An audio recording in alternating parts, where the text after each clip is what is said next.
So, for years, you've probably heard this buzzword de-dollarization.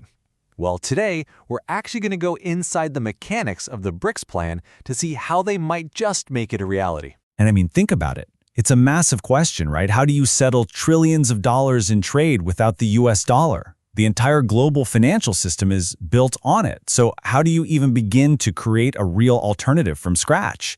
You know, this isn't just some political statement. It's a huge, monumental technical challenge. Okay, so here's where it gets really fascinating. The BRICS nations, they have a plan. But actually, they have two. Yeah, this isn't some single unified proposal. Instead, what we have are two completely competing visions on the table for how to build this dollar-free future. And believe me, the choice between them is going to have huge implications. But before we dive into those two competing solutions, we've got to understand the one single principle that actually unites them. See, both proposals are built on a foundation of gold, but, and this is important, probably not in the way you're thinking. Right, so here's the crucial point. Gold isn't being used as money here. Nobody's paying with gold coins. Instead, think of it like a measuring stick, a stable, neutral, and, universally understood ruler. It's a unit of account. So all the goods and services being traded, they're priced in ounces of gold. It just creates this common language of value that everybody can agree on. And I have to say this again because it is the biggest misconception out there. No physical gold is ever shipped, ever. Nobody is loading up planes with gold bars and flying them around the world. This is purely an accounting system. The gold ounce is just a reference point on a digital ledger. It's just a way to keep score. All right, so with that out of the way, let's look at solution number one. This is the first vision for the new system, and it's pretty radical. It's a decentralized approach that doesn't rely on some big new institution, but on pure, cold mathematics. And honestly, the best way to get your head around it is with this analogy. Imagine you go out for a big dinner with a bunch of friends. The bill comes, it's complicated, and at the end of the night, everyone owes different amounts to different people. So, what's the absolute easiest way to settle up? How do you do it with the fewest possible payments? This really lays it out perfectly. On the left, you've got the traditional messy way, right?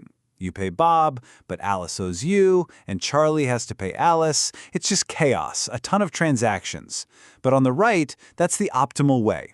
A smart system just calculates that, hey, maybe all that needs to happen is for Charlie to pay Alice and you to pay Bob. And just like that, with 2 payments instead of a dozen, everyone's square. Well, that is exactly what this proposal does, but for entire countries. And here's the math behind it. It's actually pretty elegant. It's n-1. So for any group of n countries, let's say 10 countries, with all these complex trade imbalances, this algorithm proves you can settle every single debt, all of it, in at most n-1 transactions. So for 10 countries, you only need 9 payments. That's it. 9 payments to clear potentially trillions in trade. So the benefits of this approach, they're pretty obvious when you think about it. First, you don't need to build some massive new central institution. That means there's no single point of failure and no single place for political influence or pressure. It reduces the number of settlement transactions by over 75%, which of course lowers costs dramatically. And it's all based on proven graph theory and math that's been around for ages.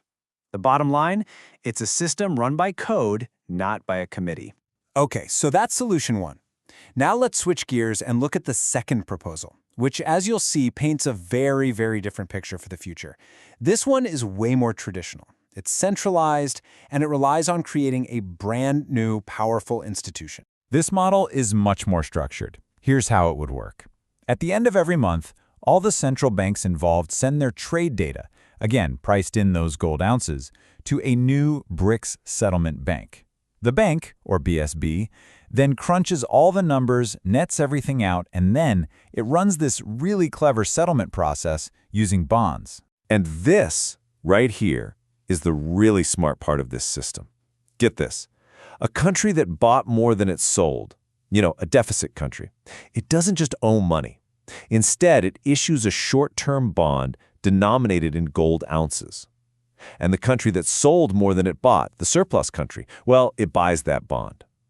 So a deficit stops being just a problem. It's literally transformed into an interest-earning asset for the other country. It's a really neat bit of financial engineering. So this proposed BRICS Settlement Bank, the BSB, would be the absolute heart of this whole system.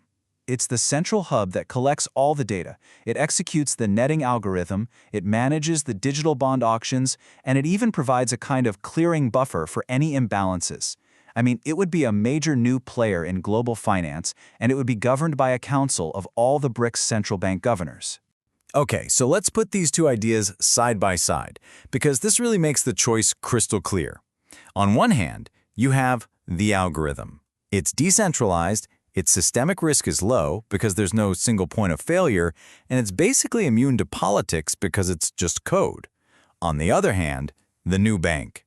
It's centralized, run by a new institution, which makes it a potential single point of failure, and you better believe it'd be vulnerable to political influence from whoever hosts it. It's that classic trade-off, isn't it? A distributed network versus a central authority. Now, there's one last absolutely essential ingredient we need to talk about.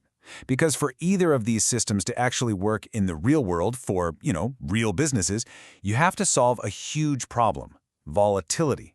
I mean, if you're an exporter, you can't risk the price of gold crashing in the 30 days between when you send an invoice and when you actually get paid. And the solution is actually a pretty simple but really powerful hedging framework. Here's how it works. Step 1. Before an exporter even quotes a price for, say, 10 ounces of gold, they go to their bank and lock in a forward rate.